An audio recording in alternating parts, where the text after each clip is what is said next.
provided by Thomas Allgaier and Frennis, based on the most relevant posts on LinkedIn about electrification and battery technology in CW 3233.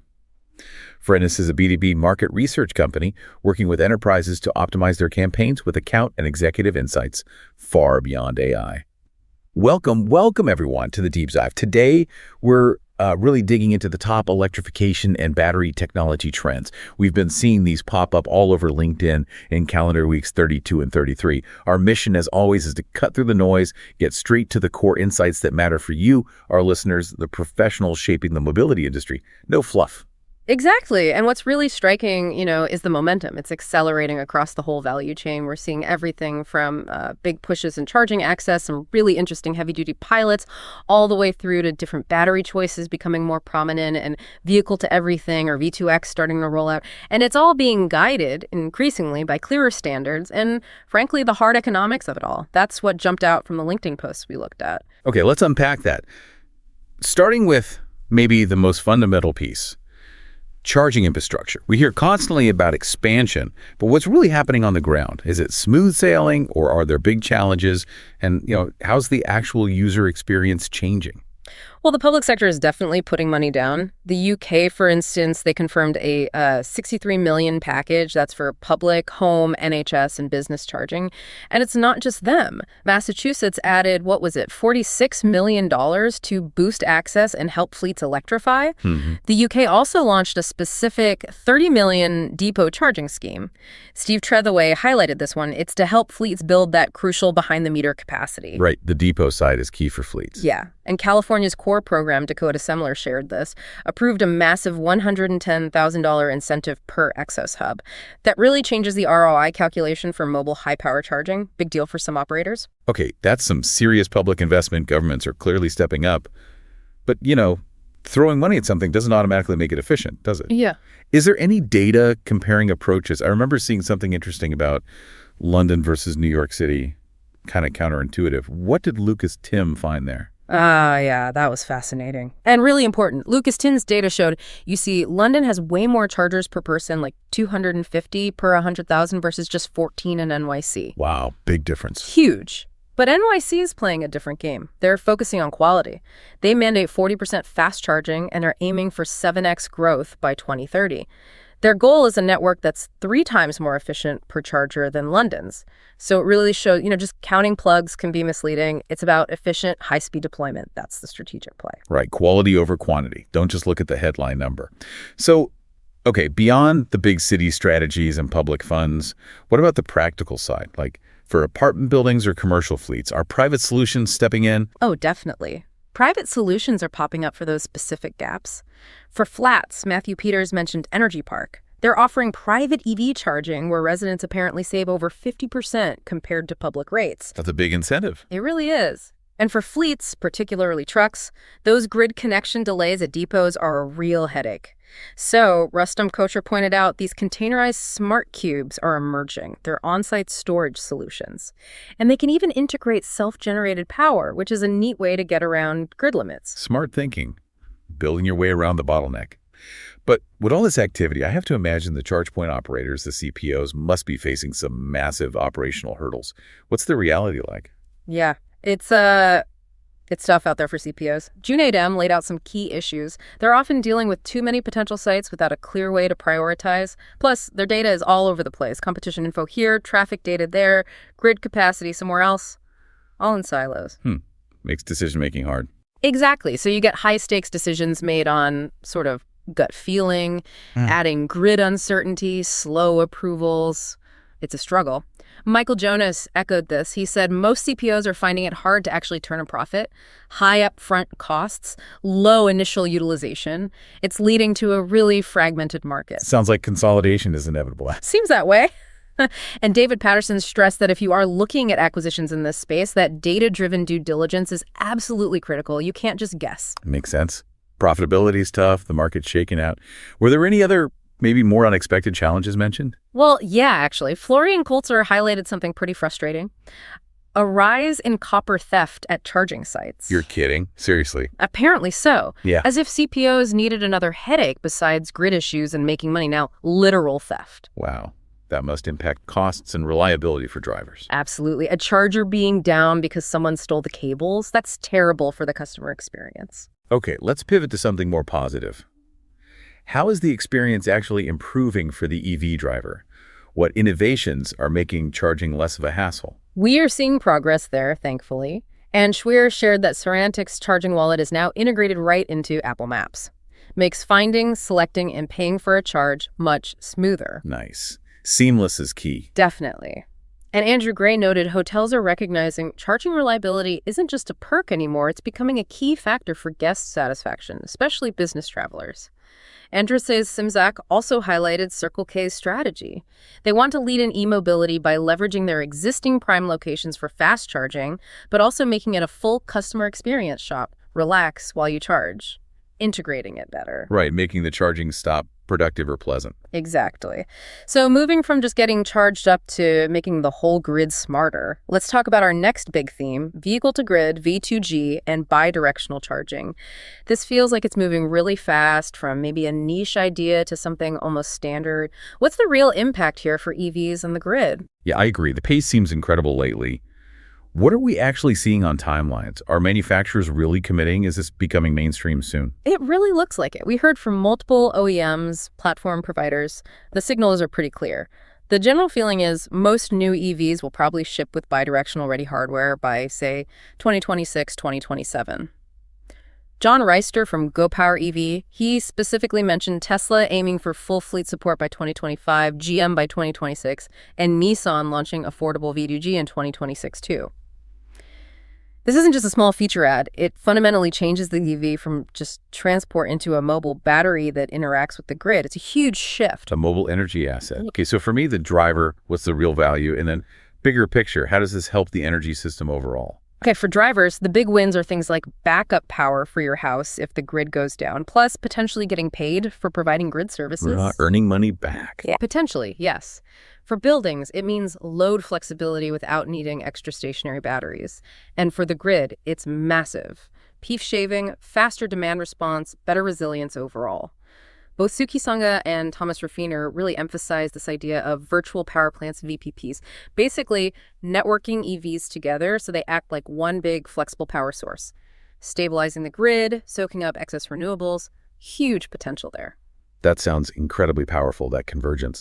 But what's stopping it from just happening everywhere right now? What's the main hurdle to getting this V2G potential fully unlocked? The big one that keeps coming up is reliability, specifically the reliability of the communications and making sure all the hardware talks the same language, interoperability. HSI and Chung OU stress this. You need a really robust, secure, standardized way for the car and the charger to talk back and forth. ISO 15118 is the protocol everyone's looking at globally. And David Makino added that it's not just the tech standard. You need alignment on data sharing, grid connection rules, mature VPP platforms. The whole ecosystem needs to work together seamlessly. Right, it's the digital plumbing, not just the physical hardware. Are we seeing actual pilots testing this complexity in the real world yet? We are. Georgia Power, for example, got approval to expand infrastructure and launch a V2X pilot with electric school buses. Taisha N. Mitchell noted it's that crucial utility fleet collaboration happening, and the whole space is getting more professional. Steve Latondra even launched something called V2G News, a newsletter just focused on bidirectional charging developments. That tells you it's moving beyond early adopters. Okay, so V2G is definitely coming. Now, all this tech relies on the heart of the EV, the battery. It's fundamental. What's new there? What are the big shifts in battery tech itself, and how's the supply chain coping? Yeah, the battery tech is moving fast, too. We saw some really significant progress, especially on charging speed. China showcased megawatt-level stuff. BYD claimed, get this, about 250 miles of range added in just 5 minutes. Wow. 5 minutes. That's basically like filling up with gas. Pretty close. Jim Lazar highlighted this, saying it just sets completely new expectations for fast charging. It could be a real game changer for driver acceptance. Absolutely. And what about the actual chemistry inside the batteries? Are we seeing shifts in what types are being used? We are seeing shifts. LFP lithium iron phosphate, the ones known for better safety, lower cost. Aaron Wasama observed they're continuing to gain share, especially with European consumers. Mark Anthony Neeson did a good comparison. He looked at BYD's Blade LFP batteries, focusing on that safety and affordability, versus Tesla's 4680 cells, which are all about packing in energy density for higher performance. So different strategies. Right, horses for courses, LFP for cost and safety, others for pure range or power. How are these holding up in the really tough applications like heavy-duty trucks? Well, we saw some impressive validation there. Mercedes' e-Actros 600 truck, it completed a massive 3,700-kilometer trip to Turkey on an LFP pack, 621-kilowatt Archer. Tobias Wagner was on that trip, and he said something telling. The e-truck and the charging were the least of his problems on what was a really challenging route. That speaks volumes about the tech's maturity now. That really is a strong endorsement. Okay, zooming out a bit, what about the supply chain for all these batteries and EVs? Is it still heavily reliant on one place, or is diversification happening? Analysts are definitely flagging that diversification is accelerating, moving away from relying too much on a single country.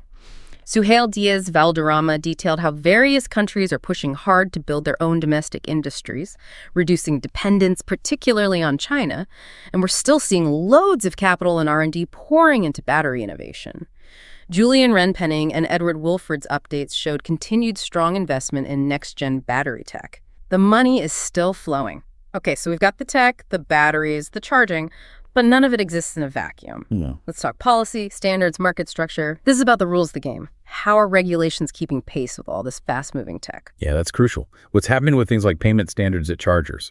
Making it easy and accessible for everyone is key for adoption, right? Absolutely. And we're seeing regulations bite here. AFIR, that's the Alternative Fuels Infrastructure Regulation in Europe, its payment rules are now coming into practice. Stan Matheson shared that Norway, for example, is aligning on requiring card terminals for fast chargers. But importantly, they're exempting the slower AC chargers, which avoids having to rip out loads of existing posts. It's a practical approach. Okay, practical access. What about the flip side, security? Cybersecurity for charging infrastructure must be a huge concern with everything being connected. You are spot on. It's a major focus. The Radio Equipment Directive, RED, working alongside AFIR, has really upped the game for cybersecurity and interoperability for charging equipment vendors. Jeremy Schofield made the point that this demands a security by design approach right from the start. You have to build resilience in, not try to bolt it on later. It's vital for trust and stability. Good to hear security is baked in. How are these rules affecting competition in the market? Are we seeing things open up? It seems like regulators are pushing for more openness. Jaap Berger detailed how Italy's competition authority fined Enel because their practices were seen as hindering fair access for others.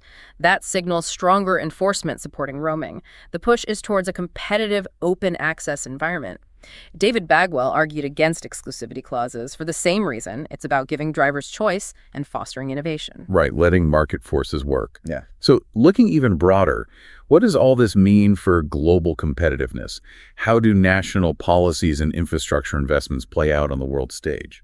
It plays out hugely. Comparative analyses keep showing that how much a nation invests in infrastructure, especially like China did, really shapes who leads globally.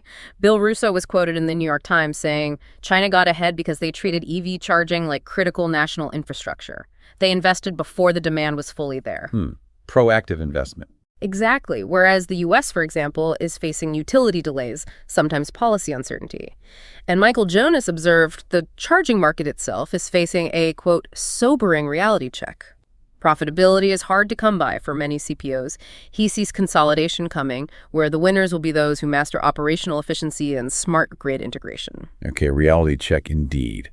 Finally, let's shift to heavy-duty and commercial electrification. It's got its own unique scale, different challenges than passenger cars. What's the latest thinking there? Well, one interesting debate is about the megawatt charging system, MCS. How much will it actually be used?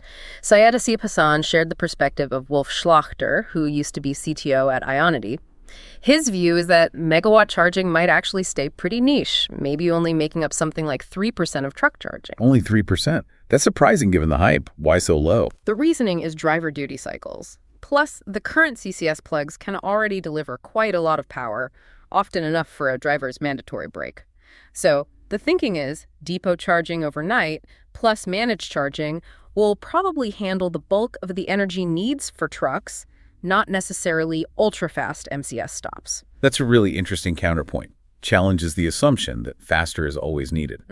What about Europe specifically? They have big goals for zero-emission trucking, but what hurdles are they hitting? Europe's ambitions are high, definitely. But Harry Chokshi highlighted that hitting those targets needs a much faster infrastructure rollout and probably new business models for charging.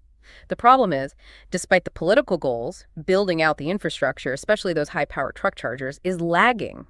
Real scale-up isn't expected until after 2030, maybe. Industry voices are warning pretty loudly, without faster grid upgrades, without getting those depot networks built, without speeding up permitting, the whole heavy-duty transition could stall. It's a big risk. Yeah, that sounds like a serious bottleneck. The classic chicken and egg on a giant scale. Are there innovative solutions emerging to try and break through these heavy-duty charging issues? Yes, necessity is the mother of invention, right? We're seeing R&D in dynamic megawatt charging, for instance. Tristan Anderson mentioned collaborations with energy agencies, even using tech from the mining sector with partners like Arena and Blue Vein. And remember those smart charging cubes Rustam Kocher mentioned? They're relevant here too. Being able to integrate self-generated power at depots helps overcome those immediate grid connection limits. It's a crucial workaround. Okay, workarounds and new tech. What about charging for fleets operating within cities? They have different constraints against space, urban grid issues. Yeah, urban charging is scaling up, often through partnerships. Steve Taylor pointed to Revel partnering with Uber. That gives Revel guaranteed demand for their urban charging hubs. Smart business model. Definitely. And Bill Pierce announced a new company called Hubber. It's founded by folks from the ex-Tesla UK supercharger team. Their specific focus is tackling that urban charging infrastructure deficit by building high-powered hubs right in cities. So, targeted solutions for that urban need. So we've really covered a lot today, haven't we? From the nitty-gritty of charging infrastructure, the expansion, but also the very real challenges through to V2G becoming much more tangible. We touched on battery innovations like that super fast charging, the chemistry shifts, and crucially, the supply chain diversification. And finally, the unique world of heavy-duty electrification and its specific solutions. Hopefully, this deep dive gave you a solid, digestible overview of the key trends buzzing around LinkedIn in this space recently. Absolutely. If you enjoyed this deep dive, remember new episodes drop every 2 weeks. Also, check out our other editions on future mobility and market evolution, next-gen vehicle intelligence, and commercial fleet insights. And as we wrap up, here's something to think about. With innovation moving so fast, but infrastructure and regulation still catching up, how will this tension shape investment strategies and the competitive landscape in mobility over, say, the next 12 to 18 months? Lots to consider there. Thank you so much for joining us today, and make sure you subscribe so you don't miss our future deep dives.